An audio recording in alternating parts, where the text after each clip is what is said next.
Oke, bentar kurang tengah. Sip. Bertemu lagi dengan saya, Azza Falaudin Haki, SH Sun.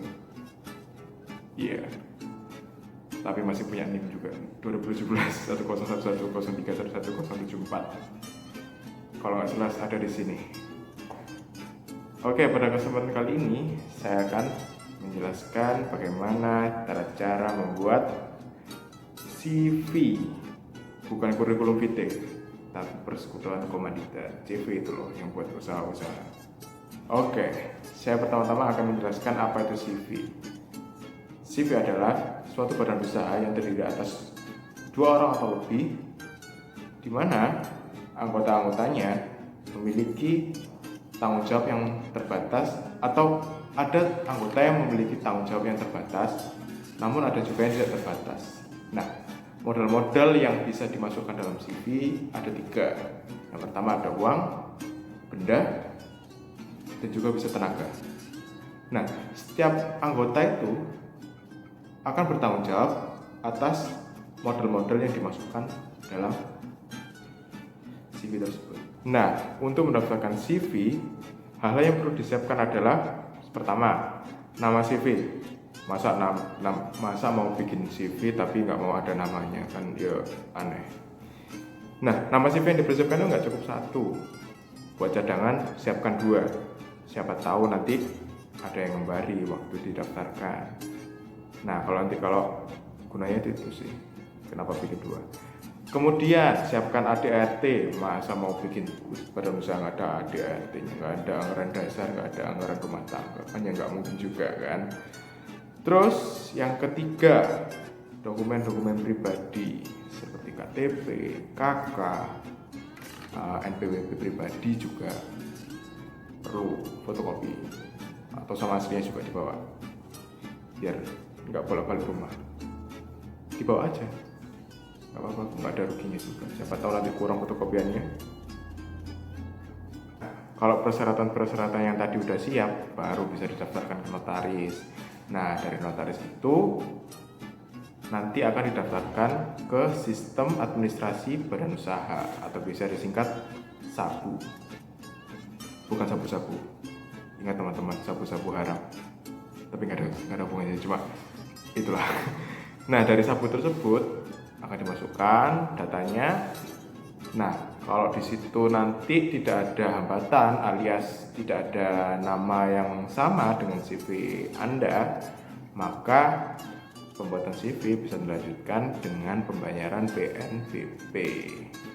Untuk pembuatan akta pendirian CV dengan akta autentik di hadapan notaris, di dalamnya ada beberapa macam. Di antaranya identitas, pasti ada identitas para pihak.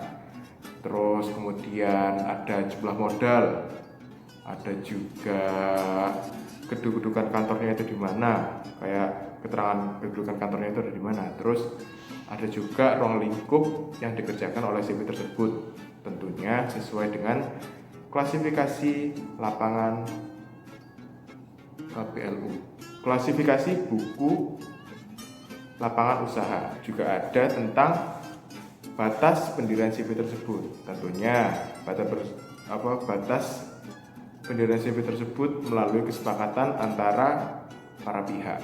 Boleh dilakukan atau boleh tidak dibatasi sampai waktu yang belum ditentukan, atau bisa dibatasi juga kapan bubarnya CV tersebut. Nah, selanjutnya untuk pembuatan NPWP CV.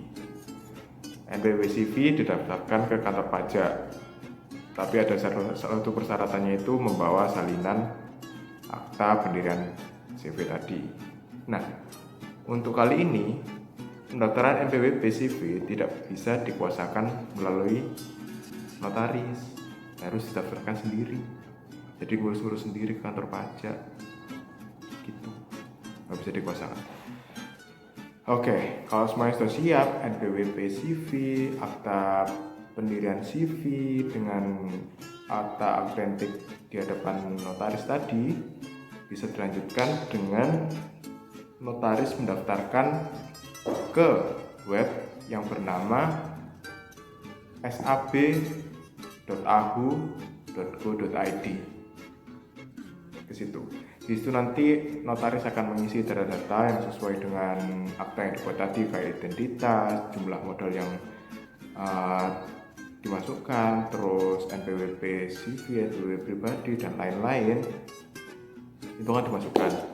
Setelah dimasukkan, nanti dikonfirmasi data CV di situ, baru diupload. Setelah diupload, nanti keluar surat dari Kemenkumham kalau mengkonfirmasi kalau CV ini udah terdaftar. Seneng dong udah terdaftar, tapi belum selesai. Karena harus didaftarkan ke web yang namanya oss.go.id, di mana oss.go.id ini kalau nanti kita selesai daftar di sini akan mengeluarkan namanya NIB, nomor induk perusahaan. Oh iya, singkatan OSS tadi Online Single Submission. Nah, di situ nanti tinggal buat akun aja. Tinggal buat akun, terus ngisi-ngisi data sesuai dengan akta pendirian CV tadi. Terus ada juga pengisian KPLI. Nah, kali ini KPLI-nya itu boleh milih lebih dari satu. Jadi nggak mesti satu tok, bisa bikin 2. Nah, NIB ini akan keluar atas nama menteri, tentunya Kemenkumham, terus pimpinan lembaga, terus ada gubernur, juga selanjutnya ada wali kota atau bupati. Nantinya NIB ini berisi tentang apa-apa aja yang dikerjakan dalam CV tersebut yang sesuai KPLI tadi yang telah dipilih. NIB ini juga berfungsi sebagai SIUP, surat izin usaha perdagangan, juga berfungsi sebagai tanda telah terdaftar sebagai perusahaan. Terus angka pengenal impor. Terus yang terakhir juga sebagai akses kepabeaan. Selanjutnya, NIB ini akan diserahkan kepada kantor perizinan, di mana NIB ini akan digunakan untuk membayar penerimaan negara bukan pajak atau biasa disingkat PNBP. Selesai. Thank you guys.